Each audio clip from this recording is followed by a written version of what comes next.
દુઃખેષ્વનું વિઘ્નમન સુખેષુ વિગત સ્પૃહ વિતરાગ ભય સ્થિતિથી મુનિરુચ્યતે.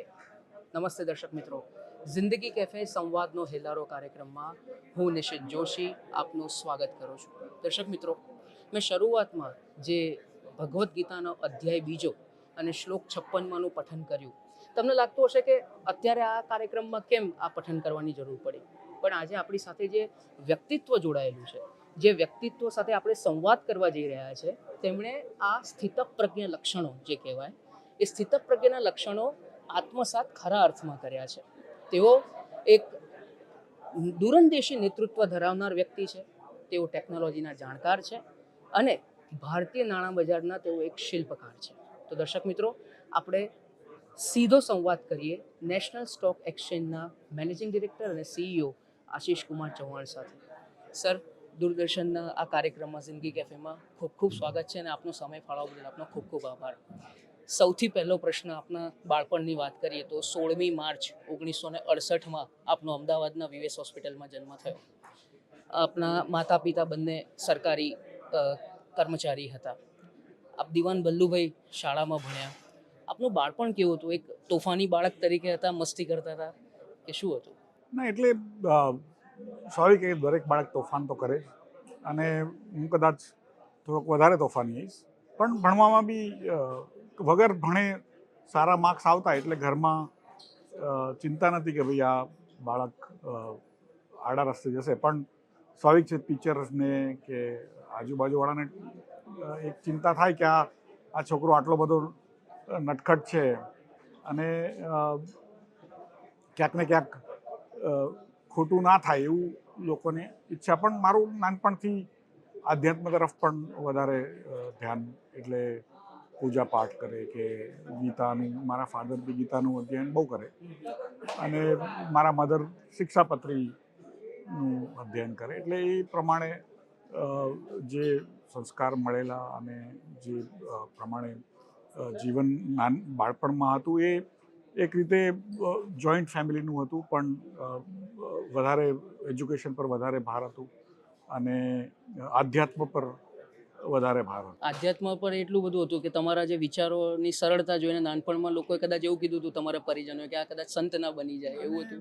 એવું ઘણાને લાગતું હતું ને મને પણ લાગતું હતું કે મારે એક રીતે સંત બનવું જોઈએ, પણ કહે ને કે પરિસ્થિતિ એવી બની કે પછી મારે મુંબઈની એટલે અમદાવાદની બહાર ભણવા જવું પડ્યું. એને કારણે થોડું અલગ રીતનું લાઈફ પાછળથી બની. પણ હજી બી જે ધર્મ સાથેનું જોડાણ કે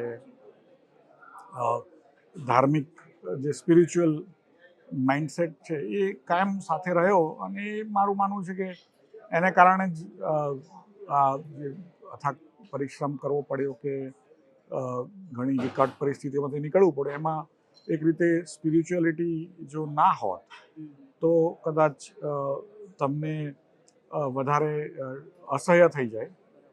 કોઈ પણ જીવન, દરેક માણસને એક એન્કર જોઈએ, એક સહારો જોઈએ કે જેની પર જ્યારે તમે સ્પિરિચ્યુઅલી કમ્ફર્ટેબલ હોય અને ગળથૂથીમાં મળ્યું હોય તો તમને લાગે કે હા, આપણું જીવન પછી ફાઇનલી ભગવાન જે કરે એ બરાબર છે. એટલે કદાચ સ્થિતપ્રજ્ઞ લક્ષણો આત્મસાત કર્યા છે. આ પુસ્તક પણ આપનું સ્થિતપ્રજ્ઞ. 10મા ધોરણમાં એક વક્તૃત્વ સ્પર્ધામાં આપને બોલવા માટે સ્ટેજ ઉપર આવ્યા અને પછી મારે નથી બોલવું અને સ્ટેજ ઉપરથી ઉતરી ગયા. આ શું ઘટના હતી? સ્વાભાવિક છે, આગળ પડતા જે ભણવામાં આગળ પડતા છોકરા હોય એમને બધાને કીધું કે ભાઈ તમે વક્તૃત્વ સ્પર્ધામાં ભાગ લો, અને મેં બધું ગોખ્યું બી ખરું, પણ જ્યારે સ્ટેજ પર ગયો તો ના બોલી શક્યો. એટલે એ વખતે પછી કહેવું પડે કે મારાથી નથી બોલાયું, તો નીચે ઉતરી ગયો. અને એ વખતે બી એવું નહોતું કે ભાઈ આપણે કંઈ ફેલ થયા, પણ હકીકત તો એ છે કે થોડુંક નીચે જોવું થાય તમને, કારણ કે તમે બોલી ના શકો પબ્લિકમાં અને તમને નર્વસ થાય. એવા ઘણા કાર્યક્રમો, એવી ઘણી વસ્તુઓ થઈ કે જેમાં જીવનમાં દરેકમાં થતા હોય એવું ફેલ્યોર્સ જે છે. જે મને એવું એ વખતે બી હતું કે ભાઈ ટ્રાય કરતા રહેવું અને ધીરે ધીરે કરીને કહે ને કે જે માણસ ફેલ્યોરથી બેસી ના જાય એ જ ફેલ છે. જે ટ્રાય કર્યા કરે એ ફેલ નથી. અને એ મેં જીવનમાં અનુભવ્યું બી છે અને અંગત જીવનમાં જોયું પણ છે કે તમે ભલે સારામાં વિદ્યાર્થી ના હોય કે તમને સારી વસ્તુ ના આવડતી હોય કે તમે કોઈ જગ્યાએ ફેલ થાઓ બિઝનેસમાં નોકરીમાં, તો પણ તમે જો દરેક દિવસે નવું નવું શીખતા રહો, નવો ટ્રાય કરતા રહો, અગેન અગેન તમે ટ્રાય કરતા રહો, તો તમને સફળતા મળતી હોય છે. અને ટ્રાય કરવાનો ના છોડવું જોઈએ. જે ટ્રાય કરે ને એ છોડી દે એ માણસ હારેલો ગણાય. જે ટ્રાય કરતો રહે એ માણસનો કોઈ દિવસ હારેલો ના ગણાય. કન્સિસ્ટન્સી જોઈએ ટ્રાય કરવામાં. અને મારું એવું છે કે brilliance is required once in a while, પણ sincerity is required every moment. Very nice, બહુ જ સારી વાત કરી. Sincerity is required every moment. 12th સાયન્સની વાત કરો, પ્રિલિમ્સમાં આપનો પહેલો નંબર આવ્યો અને ત્યાર પછી આપના મિત્ર ઉત્કંઠ ભંડારી, એમણે આઈઆઈટીનું ફોર્મ તમારું ને એમનું જોડે ભર્યું, એ સિલેક્ટ ના થયા, તમે સિલેક્ટ થઈ ગયા. આ શું હતી ઘટના? એટલે ઉત્કંઠ બહુ બ્રિલિયન્ટ વ્યક્તિ છે. અમે બંને સેમ સ્કૂલમાં સેમ ક્લાસમાં સાથે હતા અને એને આઈઆઈટી વિશે ખબર હતી, મને ખબર નથી. કારણ કે એ વખતે ગુજરાતી માધ્યમમાં અને આઈઆઈટીનું એટલું બધું પ્રચલન નહોતું. અને એ કે આશીષ, હું આ ફોર્મ ભરવા જઈ રહ્યો છું અને આ એક્ઝામ ટફ હોય છે અને એન્જિનિયરિંગની જ છે, તો આપણે બંને સાથે ભરીએ. મેં કીધું તું ભરતો હોય તો આપણે બી ભરી દઈએ. એવું નહીં કે આપણે કંઈ ભણવાનું હતું, પણ કે ભાઈ ઉત્કંઠ ભરે છે ત્યારે આપણે કંઈ કરશું એમ. અને એ વખતે અગરવાલ ક્લાસીસ નામના ક્લાસીસ આવતા, એમાં બધી એ લોકો તમને ક્વેશ્ચનો મોકલાવે દરરોજ ને ટ્રેનિંગના મટીરિયલ મોકલાવે. એ બધું કોઈ આપણી પાસે હતું નહીં, વ્યવસ્થા બી નથી, પૈસા બી નહોતા. બંને ના પેરેન્ટ, એના પેરેન્ટ ટીચર હતા, એના ફાધર, અને મારા ફાધર ગવર્મેન્ટ સર્વન્ટ હતા. પણ એવું કંઈ માહોલ નહોતું કે ભાઈ તમે ઇંગ્લિશ મીડિયમમાં હોય ને આ બધું કરો. એટલે એણે ભર્યું તો કરીને મેં બી ભર્યું. પછી જ્યારે જેઈ જોઈન્ટ એન્ટ્રન્સ એક્ઝામનો ટાઈમ આવ્યો તો અમારે 1985માં બહુ મોટા તોફાનો થયેલા અમદાવાદમાં અને બહુ લાંબા ચાલેલા. એટલે એ જે જેઈનો ટાઈમ હતો એ વખત પછી એ લોકો મુંબઈ લઈ ગયા. અને એ વખતે અમારે ત્યાં અમે બંને જે એરિયામાં રહીએ છીએ, ધરણીધર દેરાસર વાળા એરિયામાં, તો એમાં બહુ મોટા તોફાનો થયેલા. એટલે બધા છોકરાઓને બી પકડી જતા અને બધું હતું. એટલે પછી નક્કી કર્યું કે આપણે મુંબઈ જઈએ, એ બહાને અહીંયા બી થોડું શાંત થઈ જશે ને ત્યાં એક્ઝામ આપવા આપણને સેન્ટર મળ્યું છે, તો મુંબઈ જઈને એક્ઝામ આવે. એટલે હવે લગભગ 6-7 દિવસ પહેલાં પહોંચી ગયા. એના કાકાને ત્યાં રહ્યા કલ્યાણમાં. અને પછી દરરોજ 2 જણ ભણવાનું તો હતું નહીં, દરરોજ મુંબઈ ફરવા જઈએ કલ્યાણમાં. કલ્યાણથી દરરોજ ટ્રેન લઈને દાદર જઈએ, પછી ક્યાંક ફરીએ, પાછું રાતે ઘરે પહોંચીએ. એ પછી 2-3 દિવસ પહેલાં પછી ફાઇનલી આઈઆઈટીમાં એક્ઝામ આપવાની હતી. આઈઆઈટીની હોસ્ટેલમાં રહ્યા અને પછી એક્ઝામ આપી. પછી બંને પાછા આવતા રહે, ખબર હતી કંઈ થવાનું નથી. કારણ કે બંને ગુજરાતી મીડિયમના અને ઇંગ્લિશમાં બધા ક્વેશ્ચનો હતા. હવે જો કે ગુજરાતીમાં થઈ ગઈ છે, એ વખતે નથી. પણ બેઝિકલી સાયન્સમાં તમે ખાસ કરીને ફિઝિક્સ, મેથ્સ, એમાં તમને નોર્મલી સમજણ પડી જાય કે શું ક્વેશ્ચન્સ છે લખેલા હોય. તો બોલતા ઘણી વાર સમજણ ના પડે, પણ એ વખતે એમ કરીને અટેક કરેલું બધું.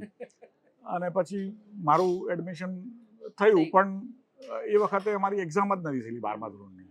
એટલે અમારી 12મા ધોરણની એક્ઝામ લગભગ સપ્ટેમ્બરમાં પતી અને પછી સપ્ટેમ્બર 13મી આઈ થિંક હું મુંબઈ ગયેલો ને મુસળધાર વરસાદ. અને આપણે તો જોયેલું નહીં એવો વરસાદ, અમદાવાદમાં પડે જ નહીં. અને એટલું બધું ભેજનું વાતાવરણ 2-3 મહિના સુધી, અને તબિયત બગડી જાય. દર વખતે એમ થાય કે આપણે ઘરે જતા રહીએ.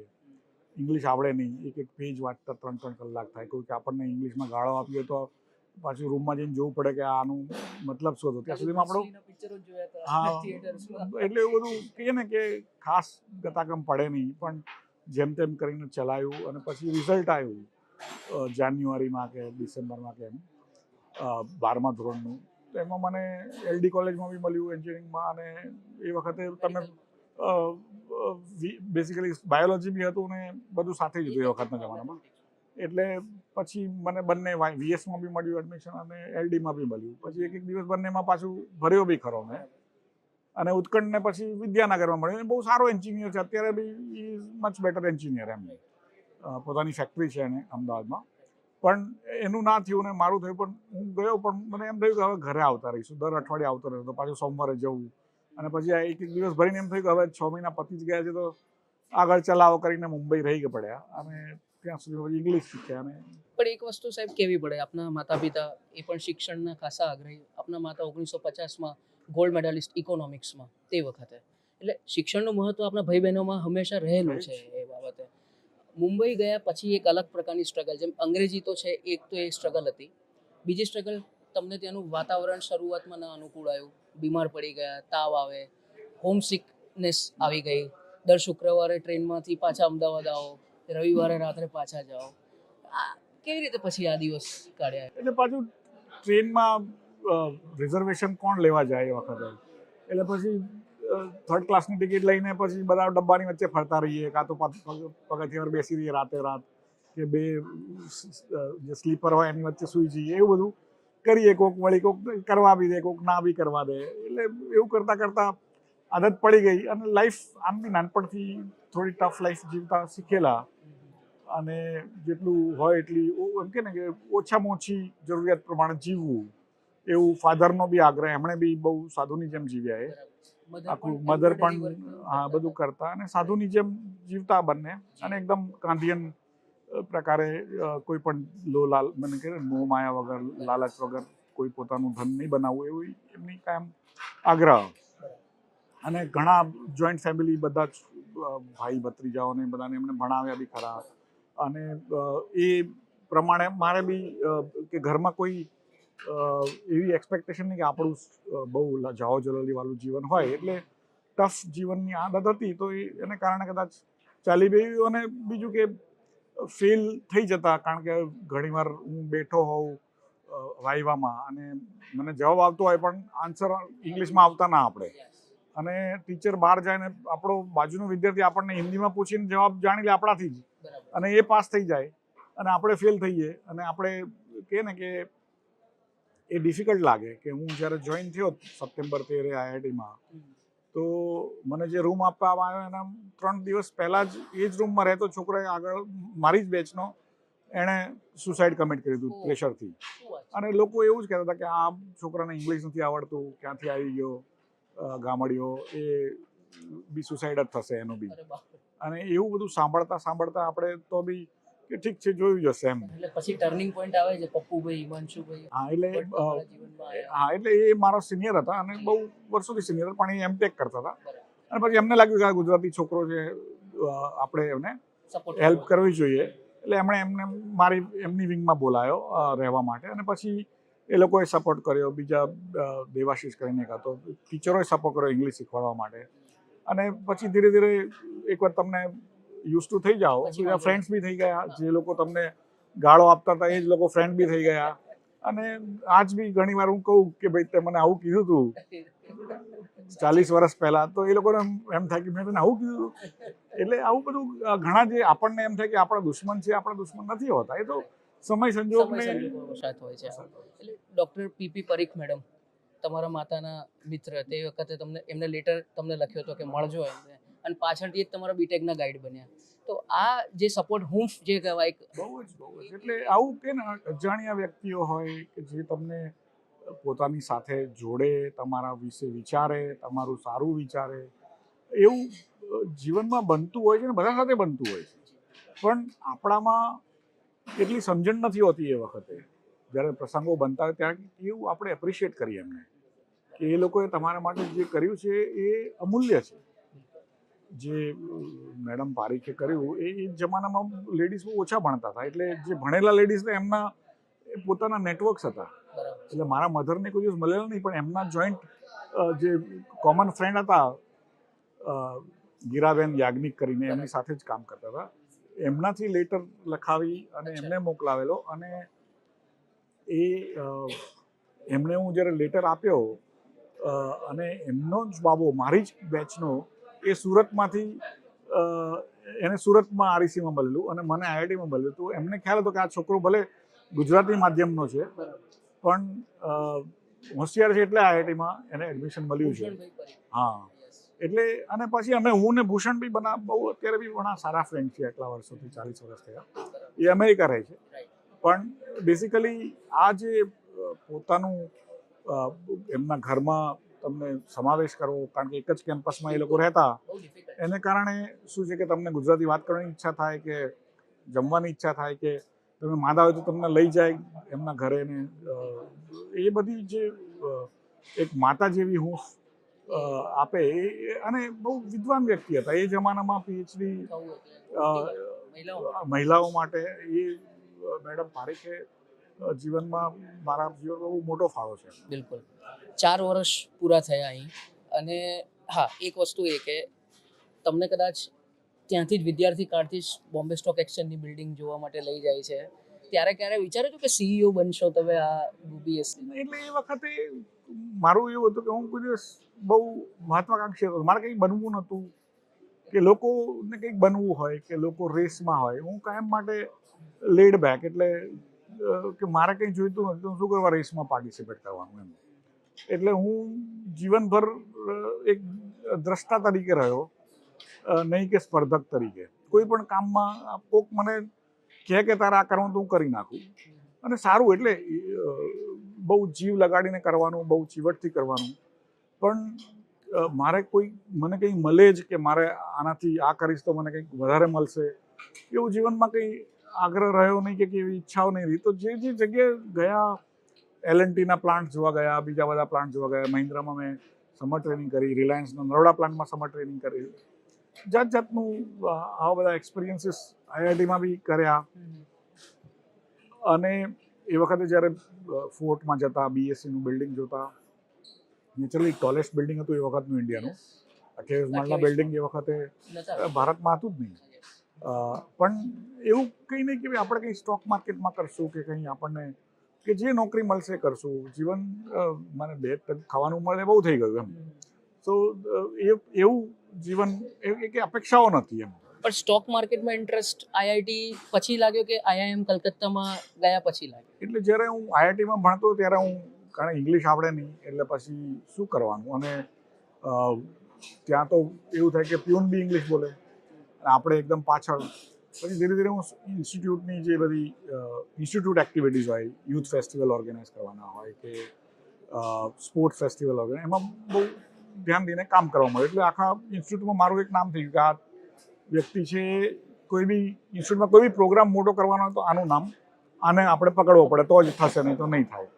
અને એક ફાવટ બી આવી ગઈ અને પછી એમ થાય કે હું સારો એન્જિનિયર ના બની શક્યો કારણ કે મને ઇંગ્લિશ ના આવડ્યું. તો માર્ક્સ બી ખરાબ આવ્યા પહેલાં 2-3 વર્ષ સુધી. ચોથા વર્ષમાં બહુ સારા માર્ક આવ્યા. પણ એમ થયું કે આપણે બહુ સારા એન્જિનિયર ના બની શકીએ. અને આ તો ટોપ સ્ટુડન્ટ્સ હતા ઇન્ડિયાના અને PhD લેવલના માણસો. એટલે આપણને થયું કે આપણે થોડા પાછળ રહી ગયા. એટલે મેં કીધું કે ભાઈ હવે આપણે શું કરવું આગળ જઈને. તો કદાચ MBA કરીએ કારણ કે મેનેજમેન્ટ આપણને એમ થયું કે ભાઈ આપણે બધું કરીએ છીએ આ ઓર્ગેનાઇઝેશન કે 40,000 સ્ટુડન્ટ છે વખતે મૂળ નિગમમાં આવતા હતા, એમનું બધું ઓર્ગેનાઇઝેશન કરતા હતા. રહેવાની, ખાવાની, પીવાની બધી વ્યવસ્થાઓ, આ બધી એક્ટિવિટીઝ, મ્યુઝિક ફેસ્ટિવલ આ અને તેને. એ વખતે ઝાકીર હુસેન સાથે બી મળવાનો મોકો મળ્યો, જગજીત સિંહ સાથે બેઠેલા, પીનાઝ મસાણી, જાતના movie star, Suchita Krishnamurthy almost મારી એજની, એની સાથે હું એના ઘરે ગયો હતો લેવા. એવી રીતે જાતના એક્સપિરિયન્સીસ થયેલા. પણ એમ થયું કે હવે આપણે મેનેજમેન્ટમાં ટ્રાય કરીએ. તો એમાં મને અમદાવાદ IIMમાં ના મળ્યું પણ બેંગ્લોરમાં, કલકત્તા, લખનૌમાં 3 મળ્યું. પછી એ વખતે આપણે થોડુંક કોમ્યુનિઝમથી પ્રભાવિત થયેલા. એટલે કોમ્યુનિઝમ કેવી રીતે ચાલે છે એ વખતે વેસ્ટ બેંગોલ કોમ્યુનિસ્ટ પાર્ટીનું રાજ હતું કે ભાઈ એમાં કેવી રીતે ચાલતું હશે એ લોકો. એટલે ત્યાં ગયા તો ત્યાં જોયા પછી એમ થયું કે આ કોમ્યુનિઝમ કંઈ ચાલતું નથી. એક મજા આવે એવી વસ્તુ જ નથી કારણ કે કોઈને કામ જ નથી કરવું. અને જો કામ ના કરે તો જે પગારદારોને પગાર ક્યાંથી મળવાનો હતો. એવું બધું ધીરે ધીરે અને નેચરલી મેનેજમેન્ટનું વાંચો, મેનેજમેન્ટનું તમે અધ્યયન કરો, વિમર્શ કરો તો ધીરે ધીરે ખ્યાલ આવવા પડે કે ભાઈ કંઈ ફ્રીમાં થતું નથી. અને એ વખતે પછી ફાઇનાન્સમાં રસ પડ્યો, ઇકોનોમિક્સમાં રસ પડ્યો. મારા જે ડેવલપમેન્ટ ઇકોનોમિક્સ એ વખતે બહુ ચાલતું હતું. એક મેથોડોલોજી હતી ડેવલપમેન્ટ ઇકોનોમિક્સ. એમાં મને ઘણો રસ પડ્યો. એમાં મારા ટીચર હતા અમિત ભાદુરી, બહુ વર્લ્ડમાં લગભગ નોબેલ પ્રાઇઝ વિનિંગ લેવલના માણસ હતા. એ વર્લ્ડમાં ભણાવતા હતા પણ એમના વાઇફ કંઈક IFS હતા ફોરેન સર્વિસીસમાં. એટલે એમના વાઇફનું ટ્રાન્સફર ઇન્ડિયા થયેલું પાછું. તો એ વખતે કંઈક 2-3 વર્ષ ઇન્ડિયા એ લોકો IIM કલકત્તામાં ભણાવવા આવેલા. તો એનાથી બી બહુ પ્રભાવિત થયેલા. અને એમ થયું કે પછી આપણે લોંગ ટર્મ ફાઇનાન્સમાં કામ કરવું જોઈએ. એટલે પછી મેં ફાઇનાન્સના બી કોર્સ લીધા અને ધીરે ધીરે વધારે સમજણ પડવા મળી, ઇવન વાંચ્યા વગર બી. અચ્છા. મારા જે સહાધ્યાયી હતા એ બધાની સામે મને વધારે ખબર પડતી હતી ફાઇનાન્સમાં, ખાસ કરીને સ્ટોક માર્કેટમાં ને. એટલે એમ લાગ્યું કે આ મને આમાં વધારે આવડે છે. અને પણ મારે કામ કરવું હતું લોંગ ટર્મ ફાઇનાન્સમાં. તો મેં 3 ઇન્સ્ટિટ્યુશનમાં એપ્લાય કર્યું, બીજી કોઈ જગ્યાએ એપ્લાય નહીં કર્યું જોબ માટે. ICICI, IDBI અને IFCI. એમાં પછી IDBIમાં જોબ મળી, પછી અમદાવાદ આવ્યો. પછી ફાધર કે તારે ભાઈ અમદાવાદમાં જોબ કરવી હોય તો એ બી કરી શકો છો. અને મેં કીધું ના, હવે મને મુંબઈમાં જોબ મળી છે તો હું હવે મુંબઈમાં જોબ કરીશ. 3000 સેલરી હતી પહેલી? હા, પહેલી સેલરી મારી 3000 રૂપિયાની હતી. અને મને ઘર આપેલું, જે શેર્ડ એકોમોડેશન આપેલું, એ લગભગ 30 કિલોમીટર દૂર હતું. અને પાછું એને ટ્રેનમાંથી જવાનું ઉતરવાનું અડધો કલાક, એટલે લગભગ 1.5-2 કલાક જતા થાય, 1.5-2 કલાક આવતા થાય. થોડો વખત ટ્રાય કર્યો, પછી એવું લાગ્યું, એમાં જે મેડિકલ કરેલું તો એ વખતે લાગ્યું કે મને કંઈક TB છે. એટલે જો હું TB જતો નહીં રહે તો મારી નોકરી જતી રહેશે. પછી એની બધી દવાઓ કરી, અને પછી TBનું જે બીજી વખત જે પેલું એક્સરે કઢાયો એમાંથી નીકળી ગયું હતું. પણ પછી કંપનીએ મને નજીકમાં જગ્યા આપી. વચ્ચે હું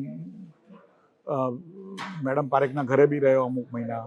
એમના હસબન્ડ મને દરરોજ, એ બી નરીમાન પોઈન્ટ પર કામ કરતા હતા અને મારી ઓફિસ કફ પરેડમાં, તો એ થોડા મને મૂકી જાય, લઈ જાય, એવી રીતે ઘણી એમણે હેલ્પ કરીને પછી મને સાન્તાક્રુઝમાં શેર્ડ એકોમોડેશન આપ્યું. ને પછી ધીરે ધીરે ટેવાઈ બી ગયા મુંબઈની બહુ દોડધામની લાઈફમાં. કારણ કે જ્યારે તમે ભણતા હોય એક કેમ્પસમાં તો લાઈફ અલગ હતી. જ્યારે તમારે 1.5-2 કલાક તમારે ટ્રાવેલ કરીને વર્ક માટે જવું પડે તો you are not able to handle. અને સાદા માંદા રહ્યા કરીએ, TBનો બી એક ભય હતો. એમ કરતાં કરતાં પણ એ વખતે જે હું IIT IIMમાં થોડો સ્ટડીઝ તરફ મારું સિન્સિયરિટી નથી, કારણ કે સ્ટાર્ટમાં આવડતું નહોતું ઇંગ્લિશ. અને પછી આદત પડી ગઈ ખાલી કે છેલ્લા દિવસે વાંચીને એક્ઝામ પાસ કરવાની. એટલે ઘણી વાર હું જે એક્ઝામના ટાઈમ હોય એમાં 15 દિવસમાં દર રાતે હું 2-3 કલાક સૂઈને આખી એક રાતોરાત વાંચીને પરીક્ષા આપીને પાસ થઈ જતો. અને પાસ થવા એટલા જ માર્ક્સનું લખવાનું, એ બધું વિચિત્ર વસ્તુઓ મનમાં ઘર કરી ગયેલી. પણ જ્યારે નોકરી ચાલુ કરી ત્યારે બહુ સિન્સિયર થઈ ગયો. અને જાત જાતની ખુદ ટાઈપ કરવાનું, એ વખતે ટાઈપિસ્ટો હતા, સ્ટેનોગ્રાફરો હતા, ક્લર્કો હતા, ખુદનું ફાઇલિંગ કરવાનું. પ્યુન હોય એ તમારું ફાઇલ મૂકી જાય, એ બધાનું કામ હું કરું. ક્લર્ક હોય એ ફાઇલિંગ કરે, એ બધાને પાછું ઓવરટાઈમ બી આપવાનું, કારણ કે એ લોકો કે તમે અમારું કામ શું કરવા કરો છો. એટલે એ બધાનું કામ બી કરવાનું, પાછું ઓવરટાઈમની સાઈનો બી કરવાની. પણ આદત પડી ગઈ. અને કહે ને કે મહેનત બહુ કરી મેં અત્યાર સુધી. છેલ્લે જ્યારથી નોકરી ચાલુ કરી ત્યારથી લગભગ 12-16 કલાક કામ કર્યું. સેટરડે સન્ડે ગમે ત્યારે કોઈ દિવસ જોયું નહીં. અને એને કારણે જે મહેનત કરતાં કરતાં જે શીખવા મળ્યું એ ઘણું અદ્ભુત છે. એટલે મારું એવું છે કે તમે બુદ્ધુ બી હોય, તમે મહેનત કરો, સિન્સિયર રહો તો તમને ઘણું શીખવા મળે, ઘણી ઓપોર્ચ્યુનિટી તમારી પાસે આવે. પણ તમે બહુ સ્માર્ટ હોય પણ આળસુ હોય તો લોકો ધીરે ધીરે તમારા પર વિમુખ થશે. કારણ કે તમે જે પ્રોબ્લેમ્સ હતા હોય એને સોલ્વ કરવા માટે જો માણસ ના હોય તો એનું મિનિંગ નથી રહેતો. અને સમાજને પ્રોબ્લેમ ઊભા કરવાવાળાની પણ પ્રોબ્લેમ સોલ્વ કરવાવાળા માણસ જોઈએ છે. એટલે ઘણીવાર હું મારા જે બધા કલીગ્સ હોય એમને બી કહું કે આપણે પ્રોબ્લેમ ઊભા કરવાવાળા 99% છે, પ્રોબ્લેમ સોલ્વ કરવાવાળા 1% છે. પણ આપણે 1%માં રહેવું તો જ આપણું જીવન ચાલશે. તો પ્રોબ્લેમ સોલ્વ કરવા કરતાં પછી NSEમાં કામ કરવા મળ્યું, બીજા બધા કામ કરવા મળ્યું. નેશનલ સ્ટોક એક્સચેન્જના MD અને CEO આશિષ કુમાર ચૌહાણ સાથે સંવાદનો ભાગ 2 નિહાળો આવતા શનિવારે બપોરે 1:30 કલાકે માત્ર DD ગિરનાર અને DD news Gujarati YouTube channel પર.